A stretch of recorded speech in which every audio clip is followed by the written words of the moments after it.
বাংলাদেশিদের জন্য সুখবর দিল থাইল্যান্ড। দেশটি বাংলাদেশিদের জন্য ই-ভিসা চালু করছে। আগামী ১৯ ডিসেম্বর থেকে বাংলাদেশের সরকারি পাসপোর্টধারীদের ই-ভিসা দেবে থাইল্যান্ড।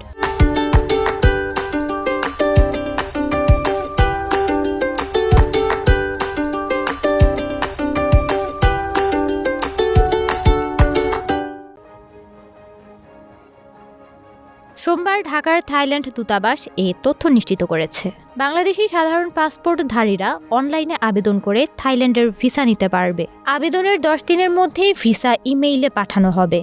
যদিও এই সুযোগ সীমিত সময়ের জন্য, কেননা আগামী 24 ডিসেম্বর থেকে ঢাকার থাইল্যান্ড ভিসা সেন্টার বন্ধ করে দেওয়া হবে।